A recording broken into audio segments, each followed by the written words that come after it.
আসসালামু আলাইকুম। আলহামদুলিল্লাহ অবশেষে পার্সেলটি হাতে পেলাম। ব্যক্তিগত সমস্যার কারণে বেশ কয়েকদিন ভিডিও আপলোড করিনি। আমি যেখান থেকে আমার ছাদের জন্য গাছ নির্বাচন করে থাকি মামা ভাগিনা নার্সারি বগুড়া, সেখান থেকে পুনরায় আরো 4টি গাছ অনলাইনের মাধ্যমে কুরিয়ার করে নিয়ে আসলাম। খুবই গুরুত্বপূর্ণ একটি বিষয়। আপনি যদি ছাদের জন্য সঠিক গাছ নির্বাচন করতে না পারেন সেক্ষেত্রে কখনোই ভালো ফল ভোগ করতে পারবেন না। অতএব সঠিক গাছ নির্বাচন করাটা খুবই গুরুত্বপূর্ণ একটি বিষয়। মূলত আমার পার্সেলটি 2টি ব্যাগে দেওয়া হয়েছে। এখন যে ব্যাগটি আনবক্সিং করতেছি এই ব্যাগে রয়েছে সুপার ভাগোয়া আনার গোল্ডেন 8 পেয়ারা, ডোরসেট গোল্ডেন আপেল এবং কালো জাম।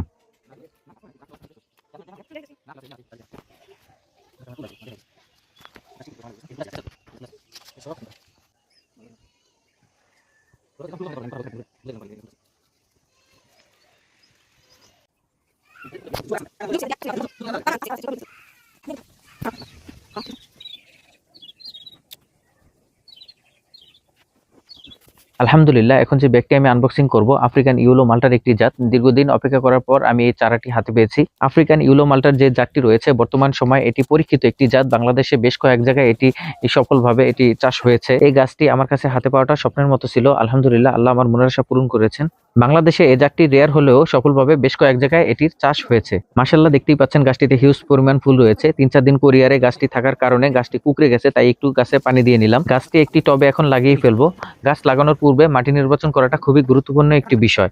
গাছকে ঠিকমতো খাদ্য না দিলে গাছের গ্রোথ কখনোই ভালো হবে না। এর জন্য গাছ লাগানোর পূর্বে সঠিকভাবে গাছের অনুখাদ্য দিতে হবে। এই গাছটির জন্য আমি নিয়েছি গোবর মাটি, জৈব সার ও দোআঁশ মাটি। এই তিনটির মিশ্রণেই গাছটি লাগাবো।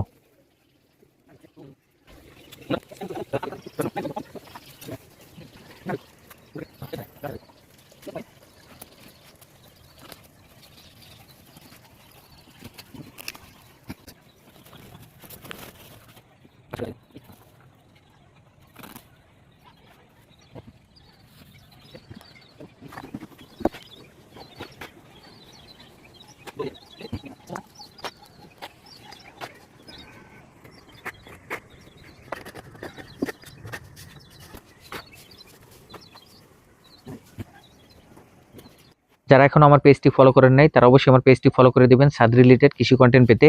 সবাই ভালো থাকবেন, সুস্থ থাকবেন। আসসালামু আলাইকুম ওয়া রাহমাতুল্লাহি ওয়া বারাকাতুহু।